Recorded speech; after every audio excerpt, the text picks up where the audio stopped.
पाकिस्तान का जर्नी हम देख रहे हैं। प्रॉब्लम 3-4 तरह की है। पाकिस्तान की बैटिंग को किस तरह सॉर्ट आउट किया जाए। आप में वो कॉन्फिडेंस नहीं है, बड़ी टीमों के खिलाफ खेलते हुए आप थोड़ा सा नर्वस हो जाते हैं, आप खेल के हारे। बैटिंग लाइनअप है, उसका बैटिंग ऑर्डर सबका सेटल्ड है। साहबजादा को भी बाहर करने की बात की जा रही थी क्योंकि अभी वर्ल्ड कप का हाईएस्ट रन गेटर है। और सलमान को आना चाहिए जहाँ पे उसकी ओरिजिनल जगह है। आपके पास टेल एंडर्स तो है नहीं, आपके सारे ऑलराउंडर हैं। आपके 2 कीपर हैं, वो भी दोनों फुल कीपर नहीं है। पहले होता था विकेट। अस्सलाम वालेकुम जी, मैं हूं चौधरी इरफान ज़हीर, आप देख रहे हैं जी पब्लिक डिजिटल। आज बात करेंगे जी वर्ल्ड कप के हवाले से और पाकिस्तानी टीम के परफॉर्मेंस के हवाले से डिस्कस करने के लिए उमर भाई हमारे साथ हैं। अस्सलाम वालेकुम उमर भाई। वालेकुम अस्सलाम, कैसे हैं आप? अल्लाह का शुक्र जी। अच्छा उमर भाई, पाकिस्तान का जर्नी हम देख रहे हैं।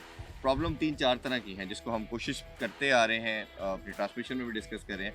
अभी प्रॉब्लम जो सबसे बड़ा नज़र आ रहा है, मेजर नज़र आ रहा है पाकिस्तान का, अगर आप इन टर्म्स ऑफ एवरेज या स्ट्राइक देखते हैं तो दुनिया की सेकंड वर्स्ट है। लास्ट 1 ईयर के स्टैट्स बताते हैं।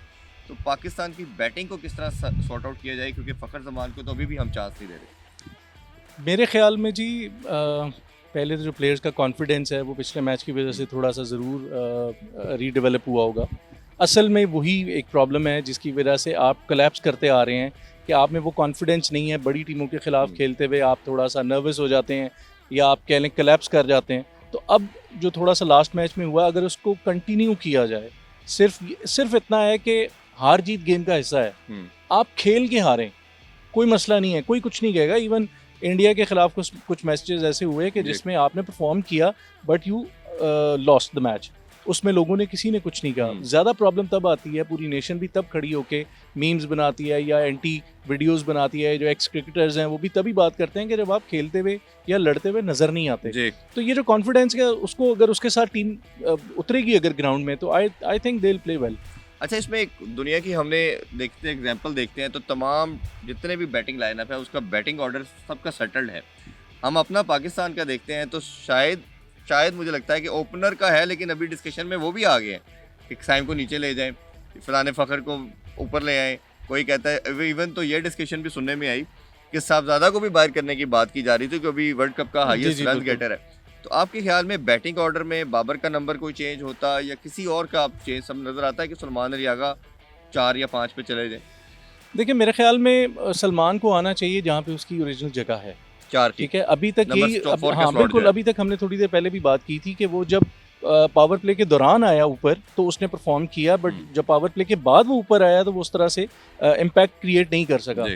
अब एक वजह ये भी हो सकती है, जो हमारी टीम के नंबर जो है वो कंफर्म नहीं है कि हमने मोस्टली तो ओपनर्स लेके गए हैं या ऑलराउंडर्स हैं। ऑलराउंडर का स्पॉट जो है वो फिक्स होता है, 5वें 6ठा नंबर जो है उसके बाद आना है, टेल एंडर से पहले आना है।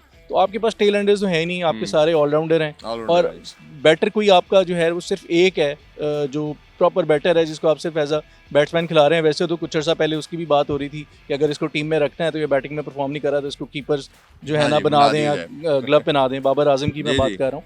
तो अभी आपके 2 कीपर हैं, वो भी दोनों फुल कीपर नहीं है। पहले होता था विकेट कीपर बैट्समैन कहा जाता था, अभी आप बैट्समैन प्लस कीपर जो है ना वो किए। तो एक ये भी रीज़न है जिसकी वजह से हमारा कोई नंबर फिक्स नहीं है, क्योंकि हमारे पास उस नंबर के बंदे ही नहीं है। बाबर की बात करें तो बाबर ने ओपन भी किया, वो मिडिल ऑर्डर में भी आया, वो थोड़ा लो भी आया शुरू के मैचेस में जब उसने अपने कैरियर का स्टार्ट किया। तो कहीं ना कहीं मुझे ये लगता है कि हमारे जो नंबर्स हैं वो तब सेटल होंगे जब आपके पास उस नंबर के प्लेयर्स होंगे। अच्छा, एक और प्रॉब्लम हम ओबियसली कोशिश कर रहे हैं कि तमाम को डिस्कस कर सके। आपकी टीम का बॉलिंग का जो मसला है वो सबके सामने है। स्पिन डिपार्टमेंट से चले फिर भी समहाउ आपका सेटल्ड है, 5-6 स्पिनर आपकी टीम में बन चुके हैं। फास्ट बॉलिंग एक तो है नहीं है, अगर है तो खिलाते नहीं है। और दुनिया के तमाम अगर टीम्स देखते हैं तो हर टीम 2 या 3 जेन्युइन पेसर के साथ है, रिगार्डलेस आपकी स्विच पे खेल रहे हैं। हम खेलते हैं, पहले अकेला शाहीन था, लास्ट मैच में अकेला सलमान मिर्ज़ा खेला।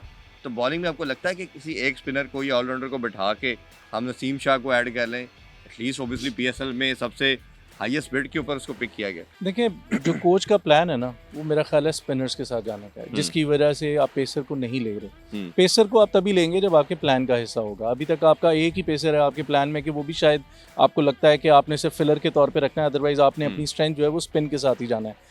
तो मेरा ख्याल है कि जैसे सब कह रहे हैं, सारे तजिया निगार जितने एक्सपर्ट्स हैं, जितने एक्स क्रिकेटर्स हैं जो कि आके आपको बता रहे हैं, वो सब यही कह रहे हैं कि 2 पेसर्स के साथ जाएं, but they are not going. तो इसका मतलब ये है कि उनके प्लान में नहीं है और हमारे कहने से मेरा नहीं ख्याल कि कोई फ़ायदा होने वाला है। But I wish them all the best कि वो लेके आएँ, चाहे स्पिनर्स के साथ आएँ। आना तो चाहिए एक पेसर को और 2 की एक जोड़ा होना चाहिए, आप हिस्ट्री उठा के देखें, पाकिस्तान ने डोमिनेट तब किया जब आपके पास 2 या 3 पेसर थे। वसीम और वकार की जोड़ी थी, उनके साथ आकिब जावेद था। उसने देखें उसके बाद अगर लॉजिक, मैं सॉरी आपको इंटरप्ट कर रहा हूँ, लॉजिक तो ये है ना कि आपने शुरू में भी बॉल करने हैं, आपने डेथ बॉलिंग भी करनी है। अगर आप स्पिनर के साथ बैंक करेंगे तो कुछ भी आप करवा देखिए, डेथ ओवर्स में तो स्पिनर को लेके आना उसको कत्ल करने के मुतरादिफ है, उसके करियर को ख़त्म करने के मुतरादिफ है। आप देखें, अगर साउथ अफ्रीका का जो मैच हुआ अफगानिस्तान के साथ, वो महाराजा को लेके आए, इतना बड़ा स्कोर था, 24-25 स्कोर जो है, 30 स्कोर 28 स्कोर चाहिए था आई गेस, लेकिन वो 4 छक्के हो गए, 3 छक्के लगे, चौथा भी वो लग जाना था अगर वो थोड़ा सा बॉल उसके रडार में आ जाता। भी गलत किया कि पहले उसको भेजा नहीं स्ट्रेट वे, अगर 6 बॉलें उसको मिलती 4 छक्के लगाने के लिए तो result could have been different. अच्छा, लास्टली ये सब ये बात कर रहे हैं कि पाकिस्तान ने बड़ा क्रूशल मैच अपनी गलत डिसीजन की वजह से हार लिया। एक तो टीम सिलेक्शन भी गलत थी, सेकंड ये कि आप टॉस जीत के पहले बैटिंग करते हैं। प्रामा जैसा कि जो ग्राउंड है कोलंबो की, स्लो पिच है और डायमेंशन बाउंड्री लंबी है, आप चांस लेते हैं कि पहले आप टोटल रखें, और उसकी हिस्ट्री भी यही बताती है। अब कल हमारा मैच है न्यूजीलैंड के अगेंस्ट, क्या आपको लगता है Pakistan if they win the toss तो क्या डिसाइड करना चाहिए? देखिए, थोड़ा सा पीछे जाएं तो जो चैंपियंस ट्रॉफी का फाइनल आपने विन किया, उसमें पाकिस्तान का कोई मवाजना इंडिया की टीम के साथ तब भी नहीं था।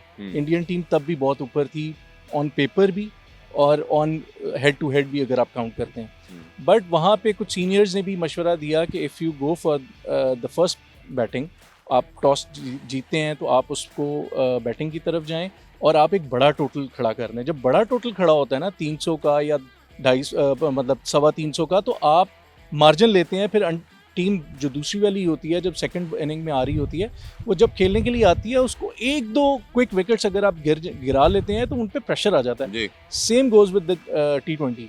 अगर आप टोटल बड़ा करते हैं पहली इनिंग में बारी लेके और आप टोटल बड़ा करने में कामयाब हो जाते हैं, तो आपको चांस मिल सकता है कि आप विन करें।